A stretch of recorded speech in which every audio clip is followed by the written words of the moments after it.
Hello, and thank you for joining me as we continue our devotions in the book of James. We're looking at James 1:12 today. And I want to ask you a question. I want you to think with me for just a moment. Is being stubborn a good thing or a bad thing? In my family, school I grew up in, the town I grew up in, if you were called stubborn, it usually pointed towards a heart rebellion who, like a mule, unreasonably refuses to work with the program. Know what is expected of you, and you just won't do it because you're going to be stubborn. Yet, what do we call people who stubbornly persist in finding a cure for disease? What do we call people who fight for fair laws and for equal protection under those laws, so that Black lives matter, Puerto Rican lives matter, Chinese, Native American, even white lives matter, because they stubbornly pursue fair and righteous laws for everybody? What do we call someone who holds out hope in dark times and refuses to be discouraged? There is something good in people who are stubborn for what is good. And so we see James write in James chapter 1 verse 12, "Blessed is the one who perseveres under trial, because when they have stood the test, they will receive the crown of life God has promised to those who love him." Blessed is the one who perseveres, who remains under the pressure and refuses to scoot out to that which is safe and easy and without trouble. What is the driving of that? Because they love God. In 1 Peter, Peter talks about how it is a beautiful thing if someone suffers and puts up with the suffering because they are conscious of God. For what value is it if when you do wrong and you suffer you suffer the consequences of being stupid and you take it bravely? But if while you're doing good, you suffer for it and you take it patiently, that is something beautiful and full of grace in God's sight. Blessed is the one who perseveres under trial. Trial just opens it up to all kinds of difficulties. Are you known as being the person who's hot-headed, whose mouth flames with foul language the moment something gets tough, who shows their irritation at a moment's notice? Are you and I the people who stand the test, who prove solid? I've been challenged by Psalm 15. He whose walk is blameless, who does what is right, who speaks the truth from the heart, who keeps his oath even when it hurts. Yeah, I promised to do something, but now it's going to cost me. Do I keep my word? Do I persevere under trial? Or do I bail and take the easy way out? Earlier in James chapter 1, just a few days back, we saw, "Consider it pure joy, my brothers, when you face trials of various kinds, because you know that the testing of your faith develops perseverance. Perseverance must finish its work, so that you may be complete and mature, not lacking anything." So he just restated it now in verse 12. Blessed is the one who perseveres under trial, because when they have stood the test, when they have come out the other side, without letting anger and resentment and bitterness run their life, they receive a crown of life that God has promised to those who love him. When you picture in your mind someone who's been granted a crown, do they put on that crown and lean forward as though they're weighted down by the world? Or do they stand tall and they're comfortable looking you in the eye because they have a position to protect others. They have a position of power to stand to defend the small, the weak, the helpless, because they have been recognized as of some value.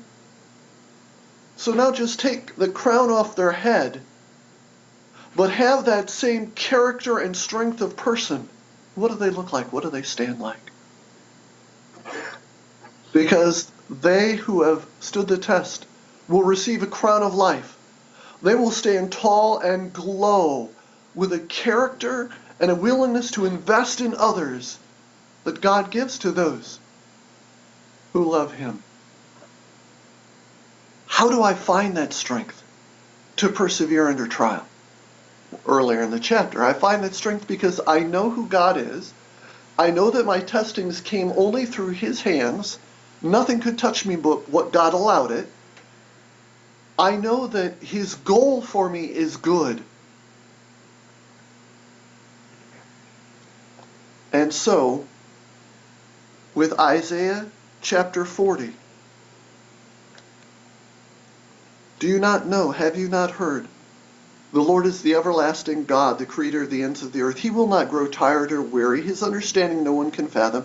He gives strength to the weary, increases the power of the weak. Lord, how do I persevere under trial? Because I'm feeling so stretched and so weak. And is it really worth carrying on? Even youths grow tired and weary. Young men stumble and fall. But those who hope in the Lord, wait on the Lord, will renew their strength.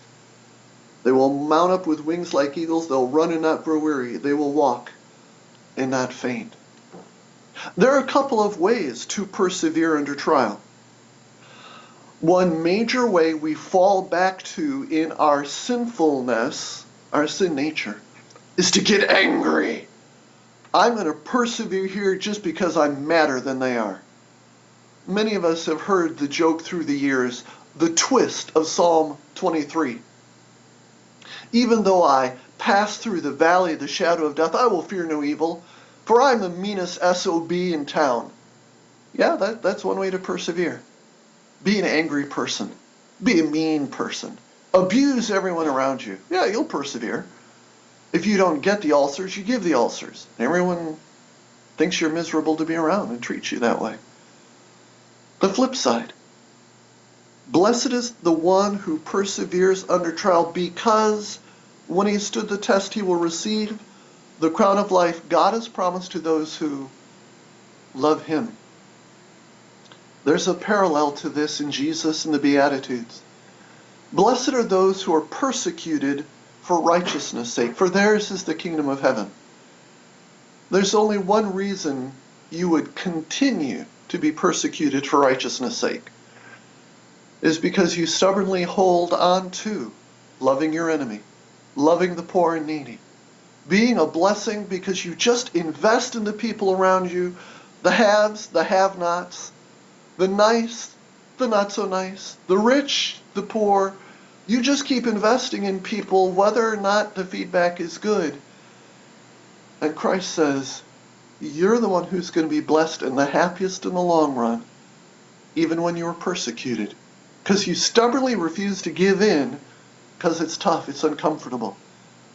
Because you're conscious of God, because you love Him. Those who hope in the Lord will renew their strength. One last thought. I fear for the kids in school today, where sports are pushed aside, where competition is pushed aside, because those of us who ran all of those line drills playing basketball, those of us who worked so hard on the track team, we would run until we threw up, we exhausted ourselves, we got nauseous. Those who ran those 40 and 50-yard sprints with our arms over our heads playing football, it hurt so bad, it was so wearying, it was so tiresome, but we learned to put up with pain to get to a goal. What does the culture look like with a bunch of youth who've never learned to put up with any pain to earn and get somewhere good? They bail on their relationships when it's tough. They make all life all about my instant gratification. And if I don't like my job, well, I just stop going to work because it's not fulfilling. We need from a young age to be taught that if you're going to get to a good end, you got to put up with the discomfort. That's maturity. That's human life. Now take that a step further. He who keeps his oath when it hurts. He who is joyful, is loving, is kind and good in the face of a miserable environment where you're getting stuff thrown at you you might not deserve. Blessed is the man, the person, the one who perseveres under trial, because when he stood the test, he'll receive a crown of life, a depth of character that makes you glow, which the Lord has promised to those who love him. I want to encourage you, hang with the stuff with your eyes on Christ. That develops a character, an ability, a strength in you that will glorify God and make your life one that blesses others richly. Thank you for joining with me today.